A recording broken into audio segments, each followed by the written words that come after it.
Bonjour, nous sommes le mardi 16 décembre 2025 et le sujet est le bio-ordinateur aux neurones humains qui arrive sur le marché, une entreprise australienne.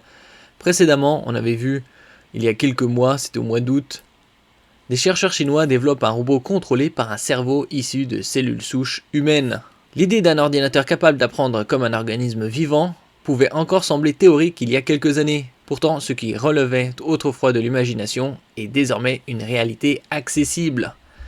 N'oubliez pas de vous abonner pour plus de news sur le monde de la high-tech ainsi que les bons plans, également sur mon Twitter et en description sous toutes mes vidéos. Vous pouvez les retrouver dans mes playlists et voir mes articles sur mon blog, tous les liens seront en description.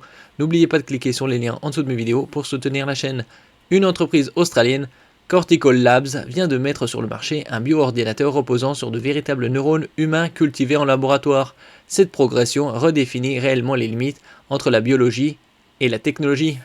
Biotechnologie, comme je disais précédemment, c'est similaire aux recherches des scientifiques chinois avec le contrôle d'un robot avec des cellules souches de cerveau. Le dispositif baptisé CL1 n'a rien d'un ordinateur traditionnel. À la place des composants électroniques habituels, il intègre des organoïdes cérébraux, des structures créées à partir de cellules souches programmées pour reproduire le fonctionnement du cortex humain.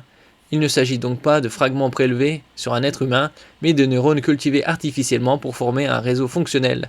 L'appareil est vendu environ 35 000 $, mais peut aussi être utilisé à distance via une plateforme en ligne dédiée. L'innovation clé réside dans l'intégration de ces neurones à une puce en silicium dotée de micro-électrodes. Ces dernières assurent un dialogue bidirectionnel.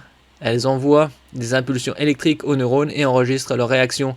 Grâce à ce pont entre le vivant et le numérique, les cellules sont capables d'interagir avec un environnement informatique et de modifier leur comportement en fonction des stimuli, de manière similaire à ce qui se produit lors d'un apprentissage biologique.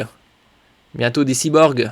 Pour une meilleure compréhension, il faut noter qu'à la différence des machines traditionnelles basées sur la logique binaire, un neurone n'est pas restreint à deux états, il est capable d'adopter une vaste gamme de réponses, ce qui lui confère la capacité de mémoriser et de gérer davantage d'informations qu'un transistor.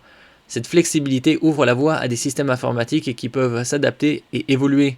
Il s'agit d'ailleurs d'une propriété partagée avec les modèles d'intelligence artificielle inspirés du cerveau humain, mais ici réalisés dans la matière vivante. Les expérimentations se multiplient. Les travaux de Cortical Labs s'inscrivent dans une lignée de recherche entamée depuis plusieurs années. Leur équipe avait déjà fait parler d'elle en 2022 lorsqu'elle avait réussi à entraîner des neurones à jouer à Pong, démontrant leur capacité à apprendre en temps réel.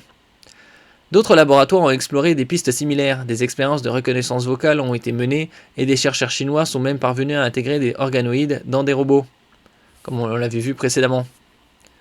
L'histoire des bioordinateurs remonte d'ailleurs à plus d'une décennie avec des premiers prototypes basés sur des biomolécules. Mais la commercialisation du CL1 constitue une première. Pour la première fois, un système hybride mêlant cellules humaines et électroniques quitte le domaine expérimental pour devenir un produit réel.